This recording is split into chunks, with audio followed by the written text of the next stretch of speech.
দেখো, আমরা জানি যে এই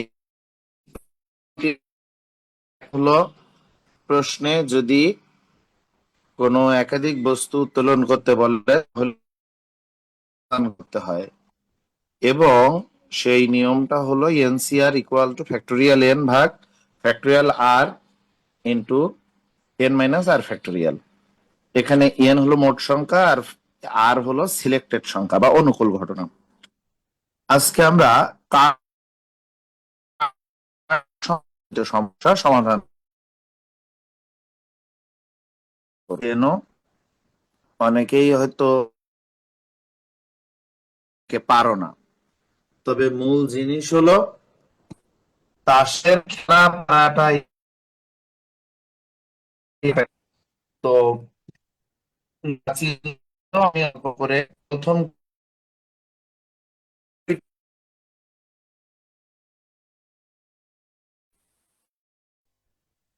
স্যার, কথা শোনা যাচ্ছে না, কথা কেটে কেটে রিপিট আসছে। করি, সেই কথাগুলো আমি আবার একটু রিপিট করি।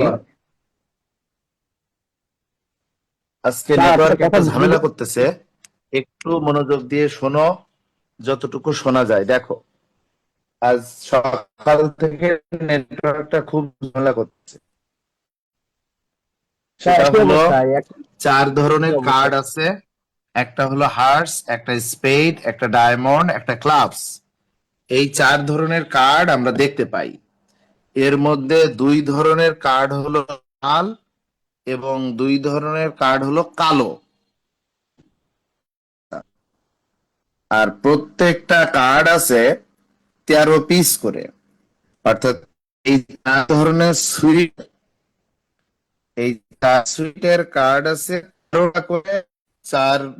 চার সুইট, এক একটা সুইটের কার্ড হলো 13টা করে, তাহলে মোট কার্ড হলো 52টা।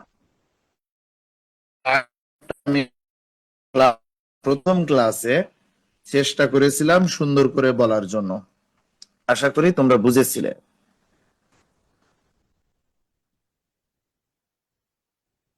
এখন আমরা কার্ড সম্পর্কিত সমস্যার সমাধান দেখব। চার সুইটের 13টা করে মোট 52টা কার্ড আছে, যেখানে 26টি লাল 26টি কালো। আশা করি এগুলো আমরা জানি। দেখো, কার্ড জাতীয় সমস্যা প্রথমে একটু বলিনি। একবার যদি তুমি এক প্যাকেট থেকে কার্ড উঠাতে চাও, তাহলে মোট 52টা যে কার্ড আছে, তাহলে যে কোনো একটা কার্ড হওয়ার সম্ভাবনা হলো 52 ভাগের 1 ভাগ। যেমন আমি যদি বলি যে তোমার এক প্যাকেট কার্ড থেকে তুমি একটা কার্ড ওঠাও, এটা হরতনের গোলাম হওয়ার সম্ভাবনা কত? তো যেহেতু হরতনের গোলাম আছে ওই 52টার মধ্যে, তাহলে অনুকূল ঘটনা একটাই আর টোটাল ঘটনা 52টা, তাহলে 52 ভাগের 1 সম্ভাবনা। এই পাশ থেকে একটি কার্ড উঠালে হরতনের টিকা পড়ার সম্ভাবনা কত? 52 ভাগের 1 ভাগ। ঠিক একইভাবে দেখো, যদি আমরা কিছু প্র্যাকটিস করি তাহলে আমাদের আন্ডারস্ট্যান্ডিং লেভেলটা আরো সুন্দর হবে। 52টা প্যাকেট থেকে 2 কার্ডস আর ড্রন, 2টা কার্ড উত্তোলন করা হলো এট র্যান্ডম, অর্থাৎ আন্দাজে না দেখে। Find out the probability that one is king and other is a queen। অর্থাৎ 52 কার্ড থেকে তুমি 2টা কার্ড উত্তোলন করো আন্দাজে, এবং বের করো তার মধ্যে একটা কিং হবে আর একটা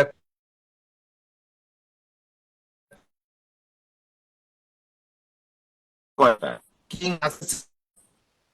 তাহলে অনুকূল ঘটনা 4টা কুইন আছে কয়টা? কুইন আছে 4টা, তাহলে অনুকূল ঘটনা 4টা। এখন দেখো, আমরা সূত্র জানি কি, probability of one king and one queen, total events. তো দেখো, আমাদের ফেভারেবল ইভেন্টস কত? ফেভারেবল হবে যেহেতু 4টা, তার মানে 4টা থেকে একটা কিং, এবং এবং মানে কি গুণ, এবং 4টা থেকে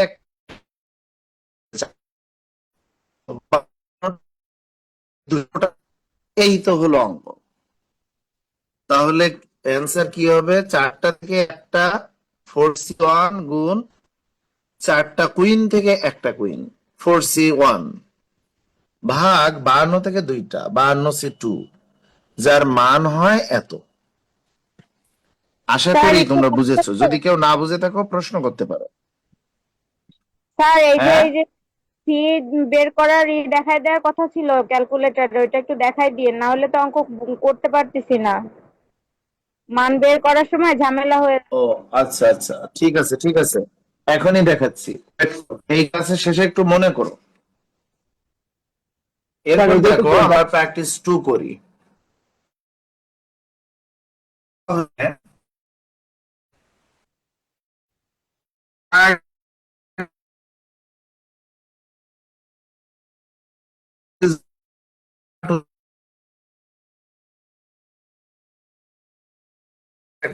কিছুই শোনা যায় না।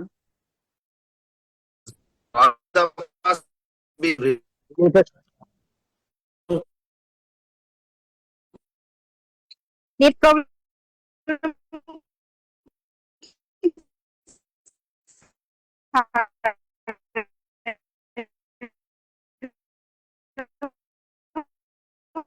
হচ্ছে।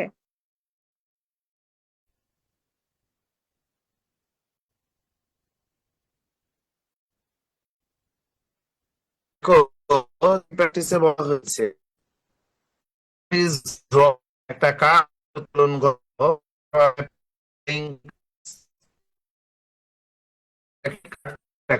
করা হলো, and then another card draw, এবং তারপর আরেকটা কার্ড উত্তোলন করা হলো উইদাউট দ্য ফার্স্ট বিং, প্রথম কার্ডটা রিপ্লেস না করে, প্রথম কার্ডটা রিপ্লেস না করে উত্তোলন করা হলো।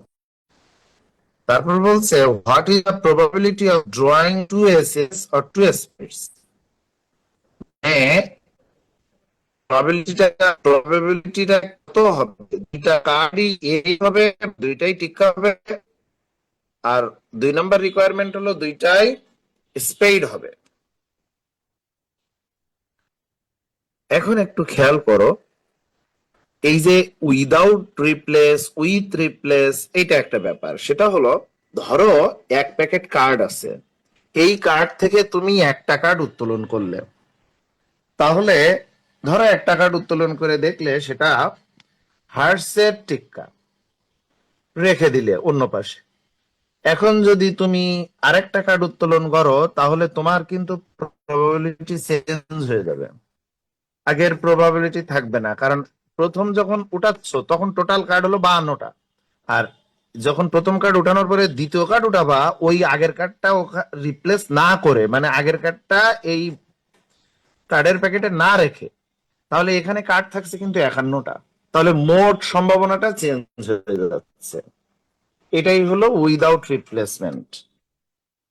এখন তাহলে দুইটা টিক্কা হওয়ার সম্ভাবনা কত দেখি। তো এখানে প্রথমত বলেছে যে 2HS হওয়ার সম্ভাবনা কত, মানে দুইটা টিক্কা হওয়ার সম্ভাবনা কত।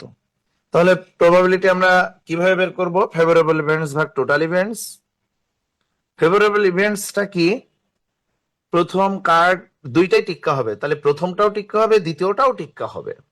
তো প্রথম টিক্কা হবে, প্রথম সম্ভাবনা কত? প্রথম সম্ভাবনা হলো টিক্কা ছিল কয়টা? টোটাল 4টা, 4টা থেকে একটা, মানে 4C1 ভাগ 52C1, আর দ্বিতীয় সম্ভাবনা কত? প্রথম যদি টিক্কা হয়, দ্বিতীয় টিক্কা হবে 3C1 ভাগ 51C1, এই, অথবা 4C1 গুণ 3C1 ভাগ 52C2। তো এখানে দেখো আমাদের প্রবাবিলিটি 2Hs, প্রথম রিপ্লেস না করে, অর্থাৎ প্রথম কার্ডটা আমরা জায়গা মতো না রেখে যদি আমরা এভাবে করি, তাহলে আমাদের সম্ভাবনা এইটা 4C1 মানে 4টা টিক্কা থেকে একটা টিক্কা ভাগ 52 টিক্কা থেকে 52 কার্ড থেকে একটা, এই উঠলো। এবং এবং মানে কি গুণ, তারপর হলো 3টা টিক্কা থাকলো, আর প্রথম তো উঠে গেল টিক্কা, তাহলে 3টা টিক্কা থাকলো, তাহলে 3টা থেকে একটা টিক্কা ভাগ, আর টোটাল কার্ড কিন্তু 51টা থাকছে, 51C1। এইটুকু করলে যেটা হবে সেটা হলো অ্যান্সার। এরপরে দেখো দ্বিতীয় রিকোয়ারমেন্টে বলছে 2 স্পেড হবে, সেই সম্ভাবনা কত? 2 স্পেড হবে, দ্বিতীয়টা স্পেড হবে। স্পেড আছে কয়টা টোটাল বলো তো, কেউ একজন বলো তো, স্পেড আছে কয়টা, ফেভারেবল ইভেন্টস কয়টা? চারটা স্যার, চারটা না, তো টোটাল হচ্ছে আপনার 16টা। না, স্পেড হলো 13টা। 13টা। স্পেড হলো 13টা, প্রত্যেকটা সুইটের কার্ডই হলো 13টা করে, তাহলে স্পেডের কার্ড হলো 13টা। তাহলে সূত্রে আমরা দিব, প্রথমবার যখন তুলবো, প্রথমবার যদি আমাদের স্পেড হতে হয়, তাহলে 13টা থেকে একটা ভাগ 52 থেকে একটা, আর প্রথমটা রিপ্লেস না করে সরাই রাখলাম। এবার যদি তুলি, তাহলে স্পেডটা একটা কমে গেল, 12 থেকে একটা, আর টোটালও তো একটা কমে গেছিল, 51 থেকে একটা। এই হলো সূত্র। দেখো 13C1 ভাগ 52C1 গুণ 12C1 ভাগ 51C1। আই হোপ তোমরা বুঝেছো। কারো কোনো প্রশ্ন থাকলে বলতে পারো।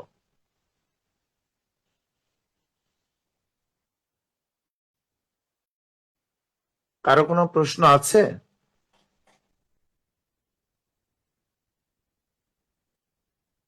আচ্ছা, দেখো প্র্যাকটিস 3 তে বলছে 5 কার্ডস আর ড্রন, 5টা কার্ড উত্তোলন করা হলো from a pack of well shuffled cards. খুব ভালোভাবে শাফল করা হয়েছে কার্ড, এইরকম একটা প্যাকেট থেকে 5 উত্তোলন করা হলো। আর এই প্রবাবিলিটি বের করো, 4টা কার্ড টিক্কা হবে। এখন টিক্কা হবে, ওটাতে 5টা, তাহলে 4টা টিক্কা হবে 4C4, ক্যান্ড মানে গুণ, আরেকটা হবে, তাহলে কয়টা, আরেকটা হবে কোনটা তা বলিনি, তার মানে যে কোনো একটা হতে পারে, মানে এইচএস বাদে যে কোনো একটা হতে পারে। তার মানে 52 থেকে 4টা বাদ দিলে আর কয়টা থাকে? 48টা। তাহলে 48C1 ভাগ 52C5, এটাই। তাহলে 4 এইচএস হওয়ার সম্ভাবনা হলো প্রথমত 4টা থেকে 4টা গুণ 48টা থেকে একটা, তাই যে কোনোটাই হোক, যেহেতু পরের একটা কি হবে তা বলিনি, তার মানে 4টা টিক্কা উঠে যাওয়ার পর যে কোনো একটা উঠলেই হবে।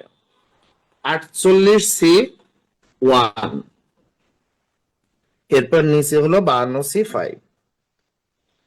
এই হলো কার্ড জাতীয় সমস্যা। আশা করি তোমরা বুঝেছো। তোমাদের অঙ্ক অনেক ইজি হয়, তোমরা অবশ্যই এই অঙ্কগুলো মনোযোগ সহকারে করবা। আমি দেখো এখন লুডুর এখন আমি লুডুর ডাইস জাতীয় সমস্যা নিয়ে আলোচনা করব। লুডুর ডাইস অর্থাৎ লুডু খেলার ডাইস নিয়ে আমাদের পরীক্ষা অঙ্কগুলো আমি এই অঙ্ক নিয়ে এখন আলোচনা করব।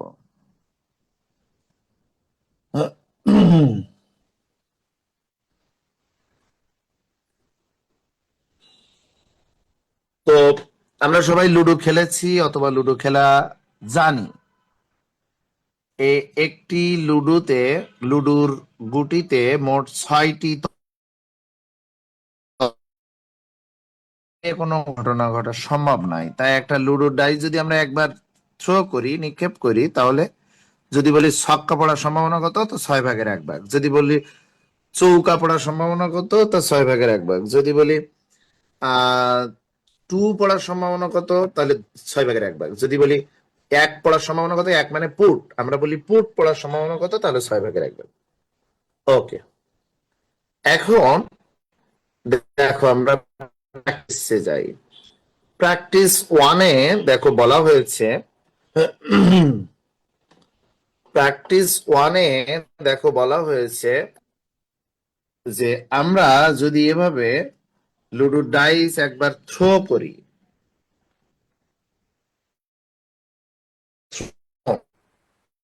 একটা ডাইস থ্রো করা হলো, অর্থাৎ নিক্ষেপ করা হলো এট র্যান্ডম, মানে আন্দাজে, না দেখে, ইন্টেনশনালি না। অনেকে খেলে ইন্টেনশনালি, অর্থাৎ ছক্কাটা উপরে রেখে একবার থ্রো করে যাতে ছক্কাটা পড়ার চান্স থাকে। এটা কিন্তু ইন্টেনশনালি খেলা যাবে না, র্যান্ডমলি খেলতে হবে, অর্থাৎ আন্দাজে।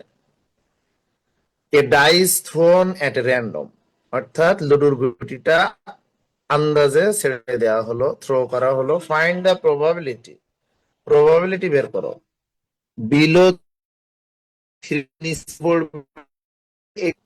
আর একটা হলো ডিভাইসিবল বাই 3, 3 দ্বারা ভাগ করা যাবে, এই সম্ভাবনা কত? তাহলে প্রথম রিকোয়ারমেন্ট হলো 3-এর নিচে পড়বে এই সম্ভাবনা। তো আমরা একটু স্যাম্পল স্পেস করে নিলাম, দেখলাম 1 2 3 4 5 6, এর বাইরে কখনোই পড়বে না। তো 3-এর কম, বিলো 3 মানে কি বলতো? বিলো 3 মানে কি, 1 2 নাকি 1 2 3? স্যার 1 2 নিচে অবশ্যই বিলো 3 মানে 3-এর কম, তাহলে 3 তো আর হয় না।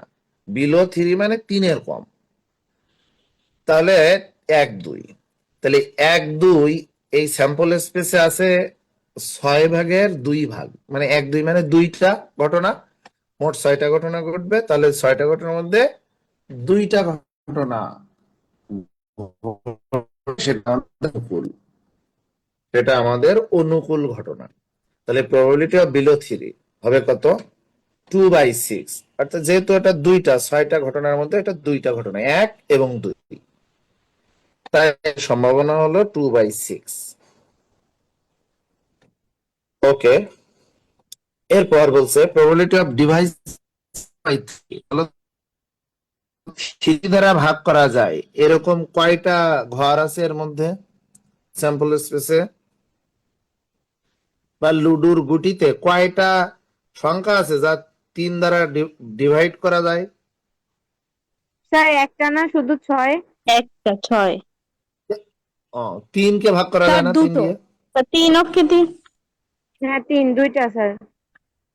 ওকে, তাহলে 3 দিয়েও ভাগ করা যায়, তাহলে এটাও 2/6, 6টার মধ্যে 2টা আছে। আশা করি বুঝেছো। কারো কোনো প্রশ্ন থাকলে বলতে পারো। স্যার এখানে তো সূত্র ওই একটাই না, ওই যে টোটাল ভাগ করতে হবে হচ্ছে ই দিয়ে। অনুকূল ঘটনা ভাগ মোট ঘটনা, হ্যাঁ। হ্যাঁ, ওই এক সূত্র ছাড়া কোনো সূত্র নাই। দেখো আচ্ছা। প্রবলেম 2-তে আমরা আরেকটা লুডুর গুটি নিক্ষেপ করলাম। এখানে বলছে dice is thrown for one time, একবার একটা ডাইস নিক্ষেপ করা হলো। What is the probability of, 1 number রিকোয়ারমেন্টে বলছে মোর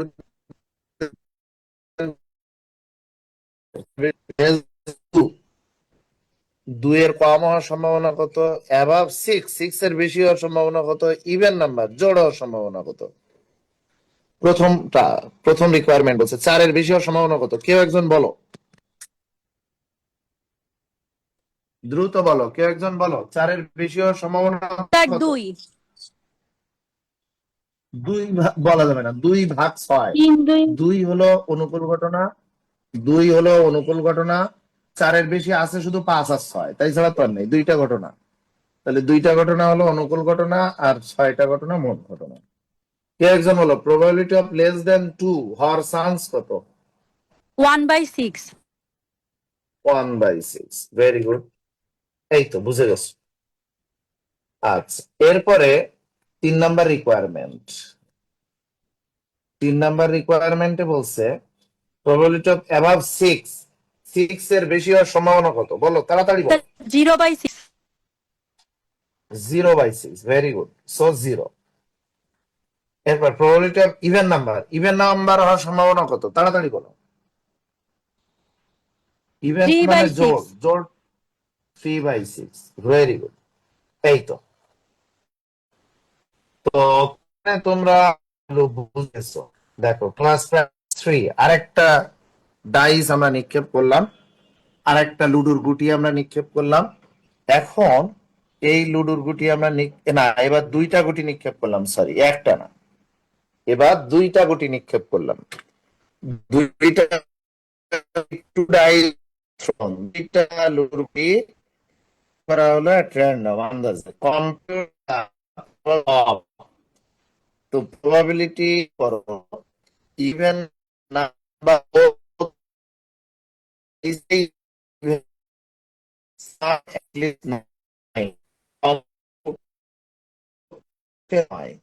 এর সম্ভাবনা কত?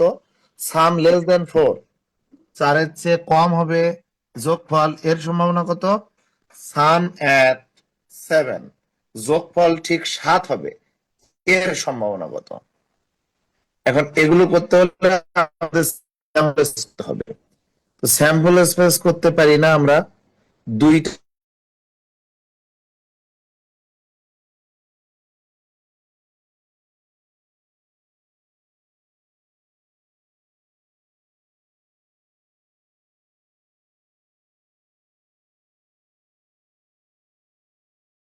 তাহলে স্যাম্পল স্পেস কি? দেখো, প্রথম ডাইসে 1 করতে পারে, দ্বিতীয় ডাইসে, প্রথম ডাইসে 1, দ্বিতীয় ডাইসে 4, প্রথম ডাইসে 1 এর জন্য মোট 6টা ঘটনা ঘটতে পারে।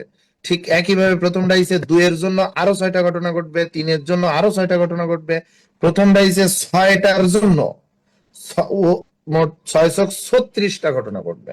এটাই হলো স্যাম্পল স্পেস। দেখো, প্রথম 1 হলো প্রথম ডাইস, দ্বিতীয় 1 হলো দ্বিতীয় ডাইস, এইভাবে 36টা ঘটনা ঘটতে পারে। এর বাইরে তো কিছু ঘটবে না, তাই না বলো? এর বাইরে তো কিছু ঘটবে না, খুবই ইম্পর্টেন্ট জিনিস। এই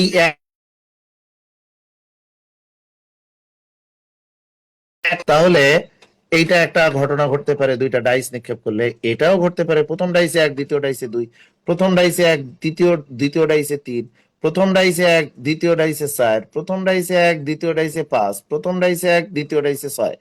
এইভাবে প্রথম ডাইসে 1 এর জন্য দেখো 6টা ঘটনা। ঠিক একইভাবে প্রথম ডাইসে 2 এর জন্য, প্রথম ডাইসে 3 এর জন্য, প্রথম ডাইসে 4 এর জন্য, প্রথম ডাইসে 5 এর জন্য, প্রথম ডাইসে 6 এর জন্য। এইভাবে প্রত্যেক 6টা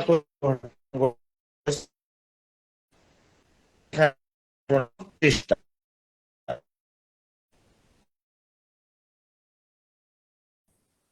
ইভেন আমরা ইভেন জোড় সংখ্যার কত? দেখো, জোড় সংখ্যা কোনটা?